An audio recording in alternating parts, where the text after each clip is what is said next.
माझे तुम्हें इस्तीफा दिया।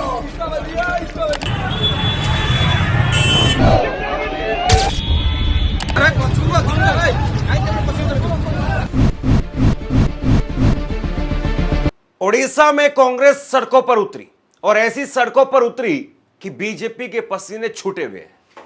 ओडिशा से लेकर के और पटना तक इस वक्त में इस खबर की गूंज है। पटना में इसलिए कह रहा हूं क्योंकि पटना में भी अलग तरीके से कोहराम मचा हुआ और ऐसे में आज जो तस्वीरें निकल करके सामने आई हैं वो कहीं ना कहीं बीजेपी शासित राज्यों में जो कुछ हो रहा है उसको लेकर के सवाल खड़े करती हैं। सबसे पहले तस्वीरें आप देखिए किस तरीके से ओडिशा के अंदर कांग्रेस पार्टी वो सड़कों पर झुलसती हुई नजर आई। सबसे बड़ी बात यह है तीसरे नंबर की पार्टी है लेकिन सड़क पर पहले नंबर का दम कांग्रेस यहां पर दिखाते हुए नजर आ रही है।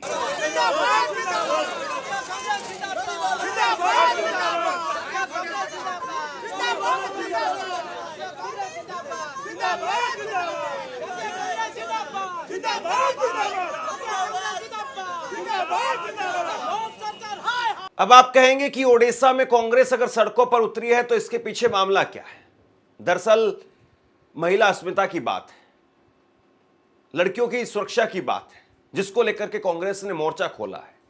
एक ऐसा हाई प्रोफाइल मामला ओडिशा से निकल करके सामने आया जिसको लेकर के खुद राष्ट्रपति द्रौपदी मुर्मू वो भी पहुंची थी। दरअसल एक 20 साल की बीएड की एक लड़की के साथ में, एक युवती के साथ में उसी कॉलेज का एचओडी यौन शोषण कर रहा था और उस लड़की ने बाकायदा अपनी गुहार लगाते हुए अपनी आवाज उठाई और उस आवाज में उसने कई लोगों को आवाज दी। उसने आवाज दी ओडिशा के भाजपा के मुख्यमंत्री, उनको टैग किया, सीएमओ को टैग किया, बीजेपी के स्थानीय विधायक उनको टैग किया, डीएम साहब को टैग किया और तो और दिल्ली तक भी आवाज पहुंचाने की कोशिश की। एनसीडब्ल्यू को भी टैग किया गया, एचआरडी मिनिस्ट्री को टैग किया, उड़ीसा के शिक्षा विभाग को भी टैग किया। यानी जो कुछ वो लड़की कर सकती थी सारे प्रयास किए लेकिन किसी ने उस लड़की की आवाज को नहीं सुना और लिहाजा उस लड़की ने खुद ही आत्मदाह कर लिया, कैंपस के अंदर आत्मदाह कर लिया। और उसी को लेकर के अब कांग्रेस सड़कों पर है। आप देखिए कि केवल सड़कों पर ही नहीं बल्कि ओडिशा बंद के दौरान कांग्रेस ने ट्रेनों को भी रोका है। मुख्यमंत्री मोहन माझे तुम्हें इस्तीफा दिया। अरे ओडिशा बंद सफल होला, ओडिशा बंद सफल होला, सफल होला।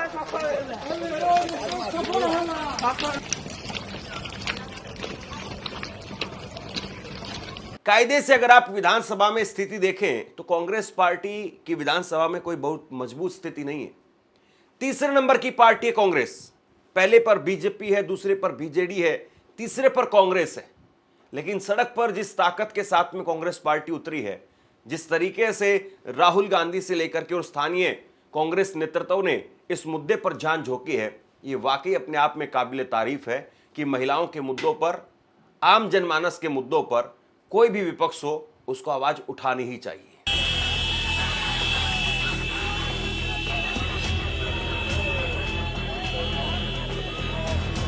कांग्रेस ने आज ओडिशा बंद का ऐलान किया था और कांग्रेस के ओडिशा बंद के साथ में 7 अन्य और पार्टियां उन्होंने भी बंद का ऐलान किया था। लेकिन बीजेडी जो दूसरी मुख्य विपक्षी पार्टी है वो इस मामले को लेकर के बहुत शांत नजर आ रही है। सांकेतिक तौर पर छुटपुट जगह पर प्रदर्शन हुए हैं लेकिन जिस आक्रामकता के साथ में कांग्रेस नजर आ रही है वैसे बीजेडी जो कि मुख्य विपक्षी पार्टी है वो नजर नहीं आ रही। कांग्रेस के कार्यकर्ताओं ने आज लोगों से ओडिशा बंद को सफल बनाने के लिए गुलाब देकर अपील की। हमें दल शक्ति में जो बड़े गवर्नमेंट कांग्रेस पे अनुरोध। राहुल गांधी ने भी इस युवती की आवाज उठाते हुए कहा था कि ओडिशा में इंसाफ के लिए लड़ती एक बेटी की मौत सीधे सीधे बीजेपी के सिस्टम द्वारा की गई हत्या है। उस बहादुर छात्रा ने यौन शोषण के खिलाफ आवाज उठाई लेकिन न्याय देने की बजाय उसे धमकाया गया, प्रताड़ित किया गया, बार बार अपमानित किया गया। जिन्हें उसकी रक्षा करनी थी वही उसे तोड़ते रहे। हर बार की तरह बीजेपी का सिस्टम आरोपियों को बचाता रहा और एक मासूम बेटी को खुद को आग लगाने पर मजबूर कर दिया। यह आत्महत्या नहीं है, सिस्टम द्वारा संगठित हत्या है। मोदी जी, ओडिशा हो या मणिपुर, देश की बेटियां जल रही हैं, टूट रही हैं, दम तोड़ रही हैं और आप खामोश बने बैठे हैं। देश को आपकी चुप्पी नहीं, जवाब चाहिए। भारत की बेटियों को सुरक्षा और इंसाफ चाहिए। तो राहुल गांधी ने पहले इस बात को दिल्ली से ट्वीट के माध्यम से उठाया और उसके बाद में अभी बीते दिनों जब राहुल गांधी उड़ीसा में थे तो वहां पर भी महिलाओं के मुद्दों पर राहुल गांधी मुखर होकर के बोले। उड़ीसा में 40,000 से ज्यादा महिलाएं गायब हो गई हैं। आज तक नहीं मालूम कि ये महिलाएं कहां गई। महिलाओं के खिलाफ हर रोज यहां अत्याचार होता है, रेप होता है, बलात्कार होता है। हर रोज उड़ीसा में 15 महिलाओं का बलात्कार होता है और आपकी सरकार को कुछ लेना देना नहीं। आपकी सरकार सिर्फ 24 घंटे आपका खून चूसती है, आपकी जमीन छीनती है। ना उनको महिलाओं से कुछ लेना देना, ना उनको रोजगार दिलवाना है, ना उनको युवाओं से कुछ लेना देना है। इसीलिए हम यहां आए हैं और मैं आपको मैसेज देना चाहता हूं कि चाहे मैं हूं या कांग्रेस प्रेसिडेंट हो या कांग्रेस पार्टी के कोई भी नेता हो, हम यहां आपके साथ खड़े हैं। जब भी आपको मुझे बुलाना हो, जहां भी आपको मुझे ले जाना हो, मैं इस सरकार के खिलाफ लड़ना चाहता हूं और इस सरकार को यहां से हटाना चाहता हूं। अब देखिए बीजेपी इस पर कैसे काउंटर कर रही। बीजेपी के मंत्री, मोदी सरकार में मंत्री की धर्मेंद्र प्रधान उड़ीसा से ही आते हैं, क्या कह रहे हैं सुनिए। राहुल गांधी और कांग्रेस का उड़ीसा की बेटी के साथ हुए दुखद घटना पर ओछी राजनीति करना बेहद दुर्भाग्यपूर्ण है। एक गंभीर और संवेदनशील मामले को राजनीतिक हथियार बनाना राहुल गांधी की सस्ती मानसिकता को दर्शाता है। ओडिशा की घटना ने पूरे देश को झकझोर दिया है, लेकिन कांग्रेस ने भी इसे अपनी राजनीति रोटी सेकने का मौका बनाया है। प्रधानमंत्री मोदी जी और भाजपा ने हमेशा महिलाओं की सुरक्षा और न्याय के लिए ठोस कदम उठाए हैं, जबकि कांग्रेस ने हमेशा हर दुर्घटना में अवसर तलाशने का काम किया है। इस घटना पर ओडिशा सरकार पूरी संवेदनशीलता के साथ में पीड़ित परिवार के साथ खड़ी है और दोषियों पर कड़ी से कड़ी कार्रवाई की जाएगी। किसी को नहीं बख्शा जाएगा, मगर यह समय सस्ती राजनीति का नहीं है, बल्कि पीड़िता के परिवार को न्याय दिलाने का समय है। राहुल गांधी को अपने इस गैर जिम्मेदाराना बयान के लिए पीड़ित परिवार से तुरंत माफी मांगनी चाहिए। मुझे समझ में नहीं आता है कि बीजेपी के नेता जब इस तरीके का बयान देते हैं तो उनका दिमाग कहां चला जाता है। अब बताइए, विपक्ष का काम ही यही है कि आप पीड़िता के लिए या जो भी पीड़ित है उसके लिए आवाज उठाएंगे। अब वो कह रहे हैं कि माफी मांगे। अरे धर्मेंद्र प्रधान साहब, आप बताइए जरा, एक बार जरा स्क्रीनशॉट देखिए आप। ये उस बेटी का ट्वीट है जिसने सीएम को, सीएमओ को और धर्मेंद्र प्रधान जो राहुल गांधी से माफी मांगने की बात कह रहे हैं, उनको, डीएम साहब को, ओडिशा के एजुकेशन विभाग को और उसके साथ साथ स्थानीय बीजेपी विधायक को, एचआरडी मिनिस्ट्री दिल्ली के अंदर और एनसीडब्ल्यू को, इन सबको टैग किया और इन सबको टैग करते हुए कहा कि मेरे साथ में इस तरीके से गलत किया जा रहा है। हमारे यहाँ के एचओडी वो मुझे मेरा यौन शोषण कर रहे हैं। और जब वो प्रिंसिपल के पास पहुंची कि प्रिंसिपल साहब आप कम से कम इसमें एक्शन लीजिए, तो प्रिंसिपल ने एक्शन नहीं लिया। यानी पहली सीडी से लेकर के और आखिरी सीडी तक कोई नहीं बोला और अब कह रहे हैं कि राहुल गांधी माफी मांगे। कमाल की बात है। धर्मेंद्र प्रधान को टैग कर रही थी वो बेटी, धर्मेंद्र प्रधान ने क्या एक्शन लिया? क्यों नहीं उस बेटी को सुरक्षा दिलवाई? क्यों नहीं उस बेटी के साथ खड़े हुए? क्यों नहीं उस बेटी के घर पर गए? और क्यों नहीं उस बेटी से कहा कि पूरी दुनिया एक तरफ, मैं तुम्हारे साथ खड़ा रहूंगा? इतनी बात भी अगर कहते तो वो बेटी आज जिंदा होती। लेकिन आज देखिए क्या कह रहे हैं, माफी मांगे राहुल गांधी। बताइए कमाल की बात है। राहुल गांधी ने कल फोन पर उस बेटी के पिता से बात की। राहुल ने लिखा कि ओडिशा के बालेश्वर में इंसाफ की लड़ाई में जान गंवाने वाली बहादुर बेटी के पिता से बात की। उनकी आवाज में बेटी का दर्द, सपना और संघर्ष सब महसूस किया।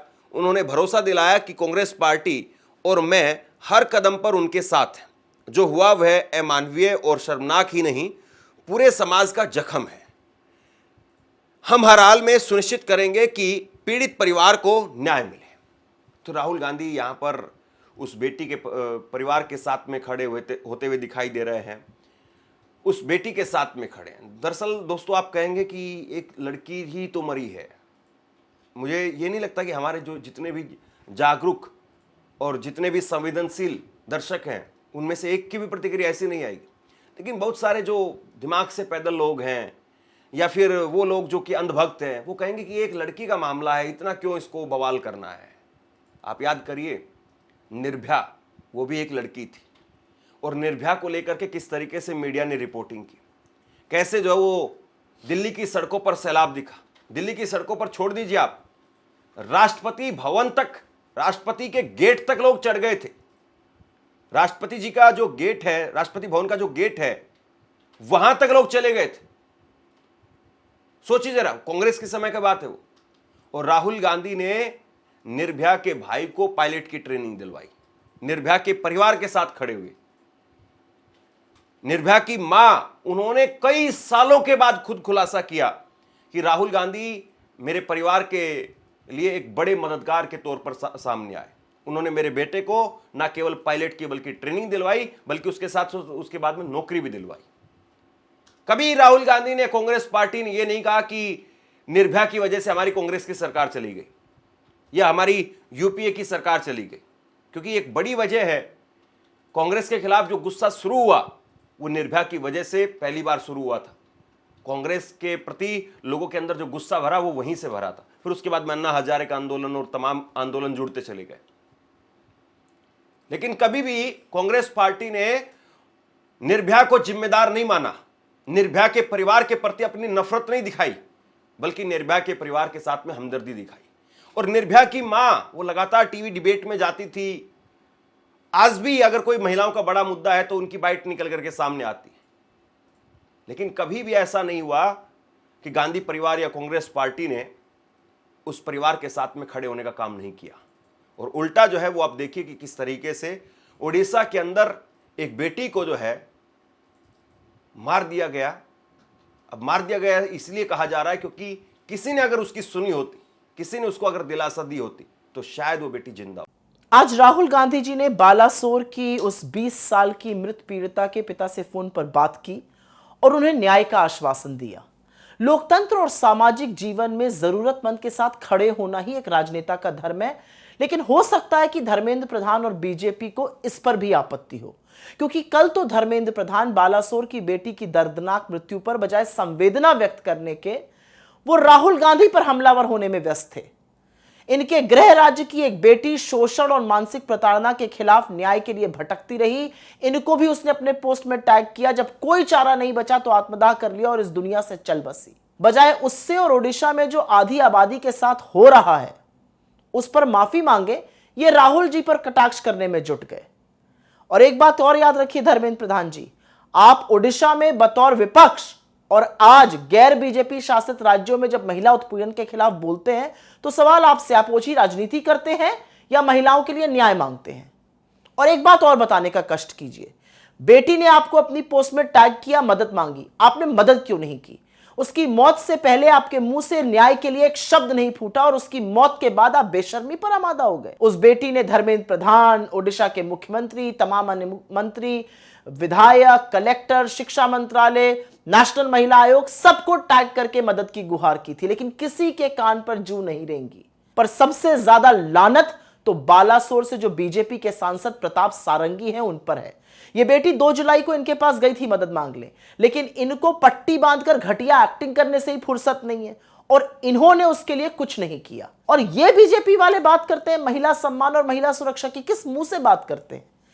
एक बात जो पूरी तरह से साफ है वो ये है कि ओडिशा में जब से बीजेपी की सरकार आई है उस राज्य में महिलाओं के लिए नर्क बन चुका।